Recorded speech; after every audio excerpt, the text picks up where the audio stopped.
Hello dear students, let's solve a practice paper which is based on CPSE pattern.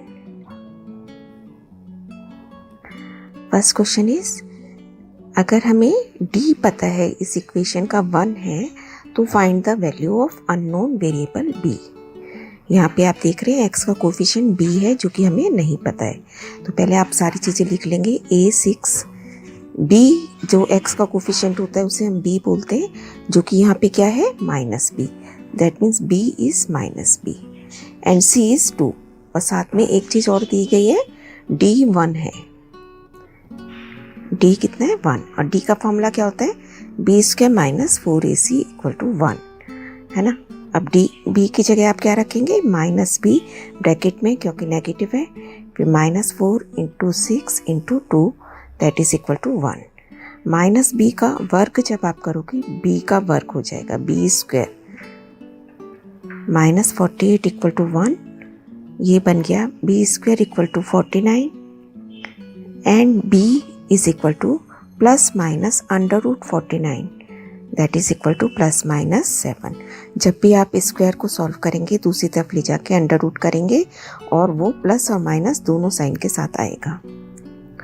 Next है, निम्न आंकड़ों से कम बारंबारता सारणी बनाइए. Less than frequency distribution table. तो आपको यहाँ पे देख रहे हैं class interval 0, 10, 10, 20 and so on. तो हम लेस देन और मोर देन के साथ हमेशा CF का कॉलम बनता है, कॉम्युलेटिव फ्रीक्वेंसी या संचयी बारंबारता. तो ऊपर हेडिंग डाल लेते हैं. अब लिखेंगे आप लेस देन 0, लेस देन 10 यानी कि 0 से कम, 10 से कम, 20 से कम, 30 से कम, इस तरीके से. फिर 0 से कम कितना है, 0 ही. 0 से नीचे तो कुछ नहीं जा रहा तो 0 हो गया. फिर 7, फिर प्लस करते जाएंगे 22, 30 एंड 40. अब आप इस फ्रीक्वेंसी का भी टोटल करके देखेंगे तो कितना आना चाहिए, 40.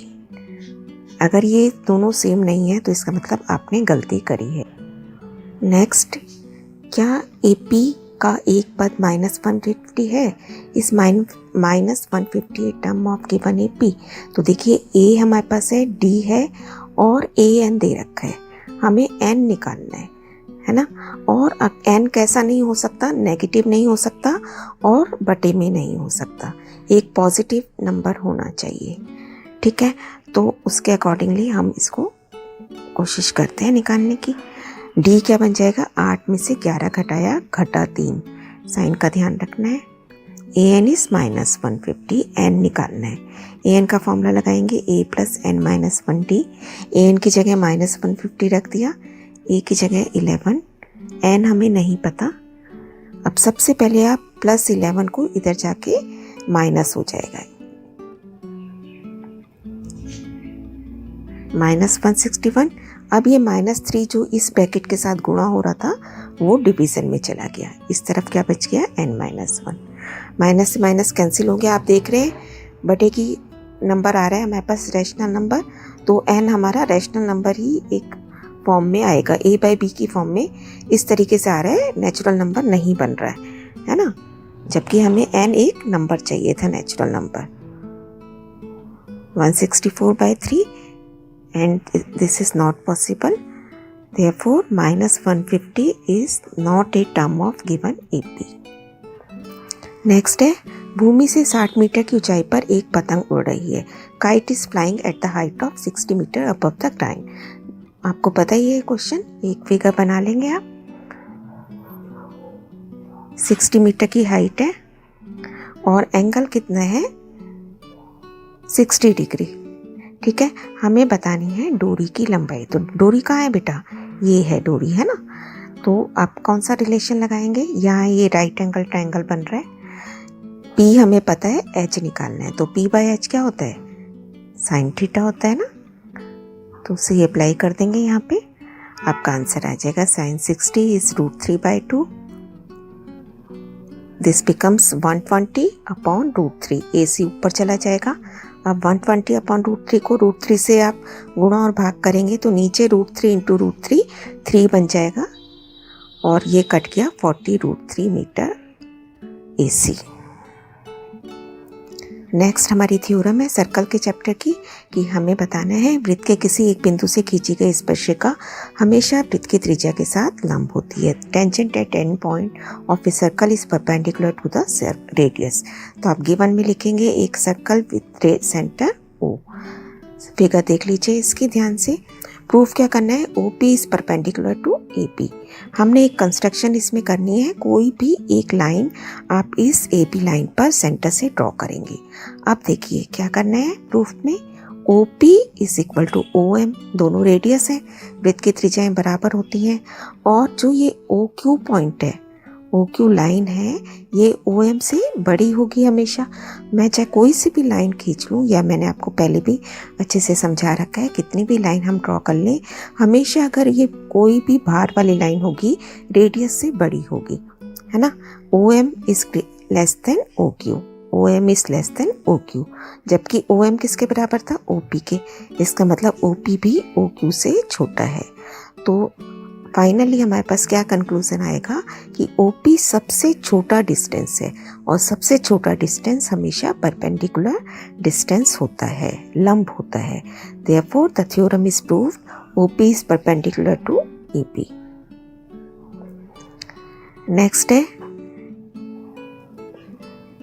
एक बर्तन एक खोखले अर्धगोले के आकार का है जिसके ऊपर एक खोखला बेलन अध्यारोपित है। Vessel is in the form of A hollow hemisphere. तो बेटा देखिए, ये आपको शेप भी कई बार क्वेश्चंस में दी गई होती है। यहाँ अर्धगोला है और उसके ऊपर सिलेंडर है। अर्धगोले की रेडियस हमें 7 दी गई है, और पूरे वेसल की लंबाई हाइट कितनी है, 13।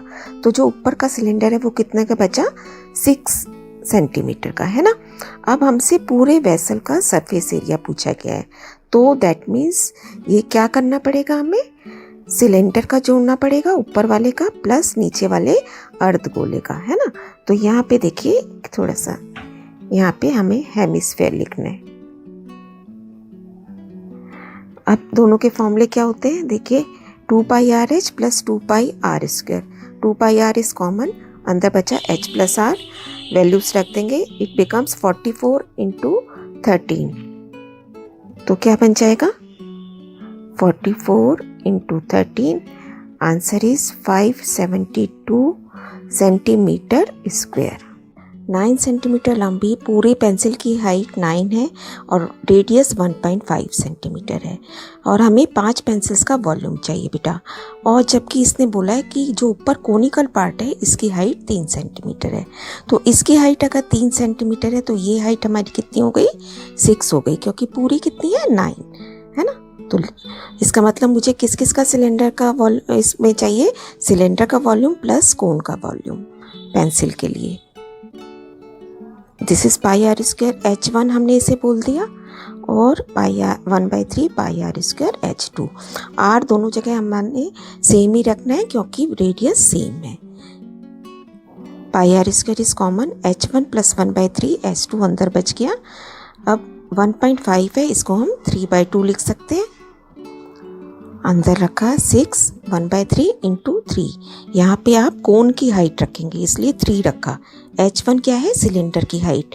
बहुत ही ध्यान से पेशेंस से काम करना है और कुछ भी मुश्किल नहीं लगेगा आपको। अब देखिए 2 से 22 कट रहा है, अंदर दिस इज 6 प्लस 1 7, 7 से 7 कट गया, तो एक पेंसिल का वॉल्यूम 99/2 आ गया। तो 5 के लिए 5 से गुणा कर देंगे, it is 495/2 centimetre cube. Next है सेक्शन बी हमारा शुरू हो जाता है। In an A P d is 5, S9 is 72, find a and a n. अब बताइए तीसरी चीज कौन से है, 3 चीजें हमेशा मैं आपको बताती हूँ दी होती हैं, तो एन दिया हुआ है 9 है ना। बाकी 2 चीजें मिसिंग है, हम निकाल लेंगे। S9 is 72, D is 5, N हो गया हमारा 9। ये 3 चीजें पता है, सबसे पहले ए निकालेंगे और A9 भी मिसिंग है। S9 का फॉर्मूला लगाया। फॉर्मूले आपने हमेशा कोई भी चैप्टर का काम कर रहे हैं, चाहे फाइनल एग्जाम में भी हो, एक साइड पे आप फॉर्मूले जरूर लिख लीजिए। या तो पेपर की बैक में लिख सकते हैं या क्वेश्चन में ही एक साइड रफ वर्क की साइड आप फॉर्मूले लिख लीजिए, तो आपको पता चल जाएगा हमें क्या क्या। अदरवाइज़ तो यहाँ आपको फेयर वर्क में भी फॉर्मूला लिखना है, पर जो भी फॉर्मूला आपको पता है यूज़ करना है हमें, कहीं ना कहीं लिख लीजिए। तो n/2 2a + n-1t। अब इसे रख देंगे यहाँ पे वैल्यूज़। This is 72। ये 2/9 इधर जाके उल्टा हो जाएगा, अंदर बचा 2a + 8 × 5 और यहाँ आ गया आपका 16। अब देखिए 2a + 40 = 16। सॉल्व करके a आपके पास आ गया -12। अब क्या निकालना रह गया? a9। अब n का फॉर्मूला लगा लेंगे, ये वाला। a9 is a + 80। a भी पता है, d भी पता है, तो a9 आ गया 28। सेकंड क्वेश्चन, 3 सेंटीमीटर और 7 सेंटीमीटर के दो सकेंद्रीय कंसेंट्रिक सर्कल्स की हमें कंस्ट्रक्शन करनी है और उसके बाद बाहर वाले बड़े सर्कल से छोटे सर्कल पर टेंजेंट ड्रॉ करनी है। देखिए एक ही सेंटर से आपने दोनों सर्कल बनाए, एक की रेडियस 3 सेंटीमीटर, एक की 7 सेंटीमीटर। अब यहाँ से आपने किसी भी एक पॉइंट ले लेना है, उसको मिला दिया, फिर सेंटर से मिलाने के बाद इस लाइन का हम परपेंडिकुलर बाइसेक्टर ड्रॉ करते हैं। फिर आप इस पॉइंट पे अपने कंपास रखते हैं और इतना खोलकर एक सर्कल बना लेते हैं। देखिए इस तरीके से। अब ये सर्कल इस यहाँ पे पर्पल वाले सर्कल को जहाँ कट कर रहा है वहीं हमें इस पॉइंट से टेंजेंट ड्रॉ कर देने हैं स्केल की हेल्प से। ये देखिए इस तरीके से नाम रख देंगे सभी पॉइंट्स का और उसके बाद हमें पास दो टेंजेंट आ गए PA एंड PP, जिनकी लेंथ आपको पता है इक्वल होती है और यहाँ पे आपको उसे नापने के लिए भी कहा गया है, तो वो काम भी आप इस क्वेश्चन में करेंगे। नेक्स्ट है, निम्न आंकड़ों का माध्य 53 है, अज्ञात बारंबारता बताइए। Find the missing frequencies.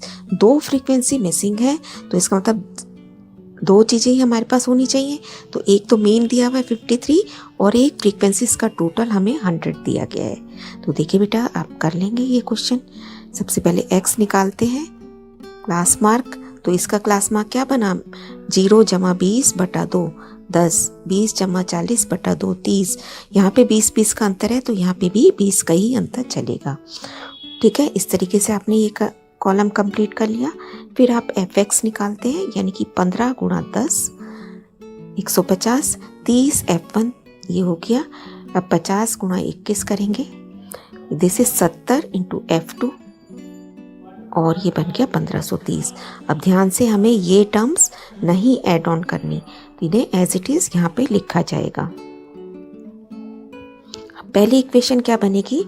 Frequency से हमें मिलेगी, फ्रीक्वेंसी का टोटल है ये 53 + f1 + f2 and which is equal to 100।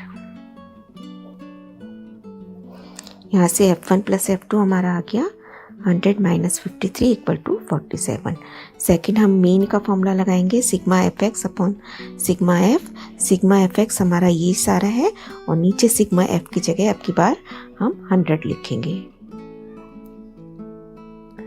अब ये 100 नीचे जाके इधर मल्टीप्लाई हो जाएगा और साथ में ही 2730 को माइनस कर देंगे।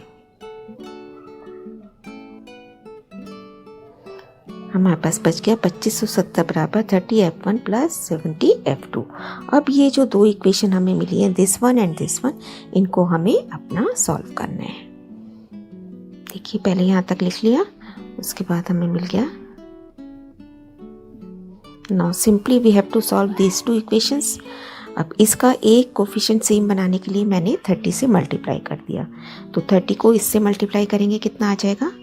1410। ये बन गया 30 f1 और ये बन गया 30 f2। अब माइनस साइन कर दिया है ना, तीनों को चेंज कर दिए साइन, जिससे कैंसिल हो जाए। ये 30 f1 और ये 30 f1 कैंसिल करने के लिए मुझे माइनस करना पड़ेगा। अब 2570 में से 1410 घटाएंगे, हमारे पास आ गया 1160। ये कैंसिल हो गया और 70 में से 30 गए 40 f2 की वैल्यू आ गई 1160/40, दिस इज 29 और दोनों मिला के 47 है। That means f2 is equal to 18। Final answer is 18 and 29। Next choice में एक क्वेश्चन है मॉड का, जो कि बहुत ही ईजी है। मॉडल क्लास आपको पता है, जिसकी हाईएस्ट फ्रीक्वेंसी होती है उसे हाईलाइट कर लेंगे। मॉडल क्लासेस 60 to 80, उसके बाद आप मॉड का फॉर्मूला लिखेंगे। फिर आपको पता है जो जो चीज़ें मुझे चाहिए, अब L चाहिए तो वो 60 हो गया। F1 इसका अपना होता है 29, F0 इससे ऊपर का पहले वाला और F2 इसके बाद वाला। सारी डिटेल आप यहाँ लिखेंगे पहले। H क्लास साइज, उसके बाद फॉर्मूले में अप्लाई कर देंगे। 2 इंटू F1 होता है, ध्यान रखना है, नीचे 2 इंटू F1 और सारे साइन माइनस में। 2 इंटू 29 माइनस 21 माइनस 70 और ब्रैकेट के बाहर 20। सो दिस इज 8 और यहाँ बन गया 58 और दोनों को प्लस कर देंगे 38 बाहर 20, नीचे भी आप देखिए 20 आ गया, कैंसिल हो गया, आंसर इज 68। नेक्स्ट है, एक हमें ये डायग्राम दिया गया है जिसमें एंगल ACB इज 50 डिग्री और हमें BAT बताना है, इधर वाला एंगल बताना है। तो बेटा हमने इन दोनों एंगल्स को नाम दिए 1 और 2। अब देखिए ये सेमी सर्कल का एंगल दिख रहा है ना आपको, ये सेंटर से एक डायमीटर जा रहा है, तो ये एंगल B कितना है, सेमी सर्कल का एंगल है जो कि हमेशा 90 डिग्री का होता है। ये 90 है, ये 50 है, दोनों मिला के कितने हो गए 140। इसका मतलब 1 कितने का बचा, 40 का। मेंटल मैथ्स का क्वेश्चन है, सारा कुछ लिख लेंगे आप। एंगल सम प्रॉपर्टी से एंगल 1 इज 40 डिग्री, ठीक है। यहाँ तक करने के बाद मुझे एंगल 3 फाइंड आउट करना है, जिसको मैंने अभी नाम दिया एंगल 3। अब 1 और 3 कितने के होते हैं, दोनों मिला के ये क्या है, इसके ऊपर परपेंडिकुलर, यानी कि ये 90 डिग्री का है। तो 3 कितने का बचा, ये 40 का है, तो 3 भी कितने का बचा, 50 का। अपने आप ध्यान से देखिए और समझिए इसे। Angle BAT is 50 degree. Next choice में है वेरी इंपॉर्टेंट क्वेश्चन। इस तरीके के क्वेश्चन हमने कई कर रखे हैं, क्वाड्रिलेटरल्स में भी बने होती है इसकी शेप। अब BC हमें फाइंड आउट करनी है। BC देखिए ये लाइन, अब ये 4 है तो ये भी 4 हो गया, ये 3 है तो ये पोर्शन भी 3 है, ये पूरा 9 है, ये 3 है, तो ये कितना बचा 6, तो ये 6 है तो ये भी 6 है, एंड दिस इज 4। तो आंसर BC 10 हो गया बेटा सीधा। सारी डिटेल आप लिख देंगे ध्यान से। BN is equal to BL equal to 4 cm, AN equal to AM equal to 3 cm, CM is 9 minus 3 6 cm, तो CM 6 है तो CL भी 6 है। रीज़न भी आप साथ में लिख सकते हैं, क्योंकि किसी भी एक्सटर्नल पॉइंट से अगर टेंजेंट ड्रॉ किए जाएं तो वो इक्वल होते हैं ना, किसी एक जगह भी आप रीज़न लिख सकते हैं। नेक्स्ट सेक्शन C हमारा शुरू हो जाता है। भूमि से 100 मीटर ऊंचे एक चबूतरे पर 100 मीटर ऊंचाई वाली एक प्रतिमा लगी है। देखिए इस तरीके से हमने पहले इसकी फिगर बना लेनी है। 100 मीटर हाइट है और इसके ऊपर स्टैचू लगा हुआ है जिसकी हाइट हमने क्या मान ली, x। अब यहाँ से प्रतिमा के शिखर का उन्नयन कोण 60 डिग्री है। अगर स्टैचू का एलिवेशन देखा जाए तो वो 60 डिग्री है। स्टैचू ये है ना बेटा, इसका एलिवेशन A पॉइंट पे अगर देखे तो वो 60 डिग्री है, और इसके पैर की तरफ देखे तो कितना है, चबूतरे के शिखर की तरफ देखे तो वो 45 डिग्री है, और ये हमें 100 मीटर दिया गया है। इसका मतलब अगर ये 100 है तो ये भी पोर्शन आपको पता है CD 100 ही आएगा।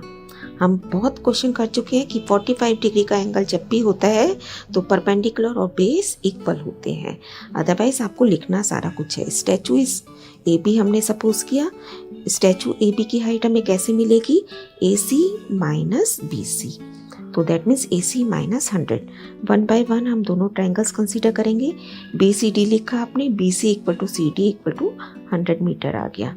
अब बड़ा ट्राइंगल कंसीडर करेंगे ACD, इसमें AC अपॉन CD इज 1060।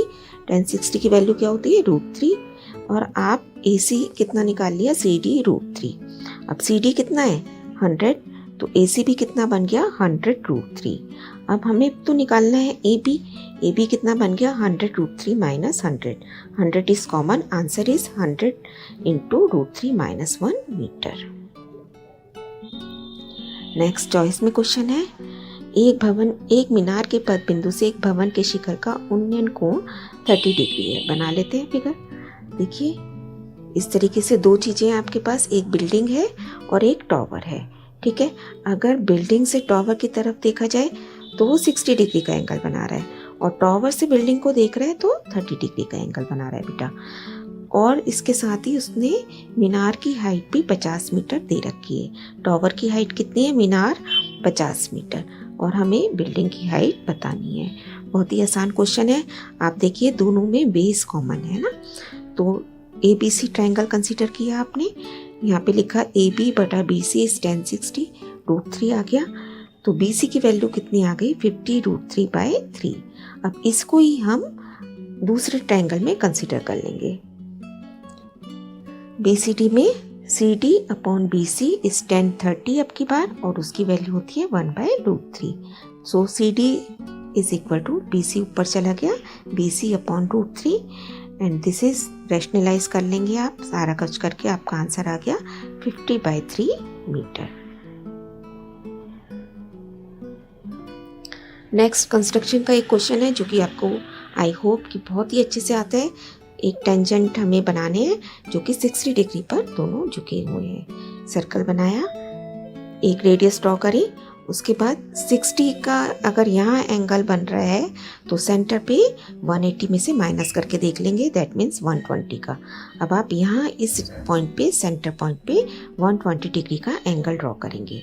ये बना लिया आपने। अब यहाँ जो मीटिंग पॉइंट होते हैं, पॉइंट ऑफ कांटेक्ट होते हैं, दोनों तरफ 90 डिग्री का एंगल आप कंपास से या डी से किसी भी चीज़ से बनाएंगे, ठीक है। और ये दोनों जहाँ कट करेंगे वो ऑटोमेटिकली 60 डिग्री का एंगल होगा। नाम लिख देंगे, और उसके बाद इसने लेंथ भी मेजर करने के लिए दी गई है बेटा, वो आप अपने आप करेंगे जब फाइनल पेयर कंस्ट्रक्शन करेंगे। नेक्स्ट लास्ट में हमारे पास 2 केस स्टडीज़ हैं जो कि हमने अलग से सॉल्व कर रखी हैं, तो आप इन्हें वहीं से रिवाइज करेंगे। देखिए, और एक ये अर्थमेटिक प्रोग्रेशन के ऊपर पोटैटो रेस की केस स्टडी है, और एक सरफेस एरियाज के ऊपर बेस्ड है। तो आई होप कि आपके जो भी डाउट्स होंगे बेटा क्लियर कर लिए हैं आपने, और इस पेपर को अब आप अपने आप भी करके दिखाएंगे। Keep on learning, stay blessed.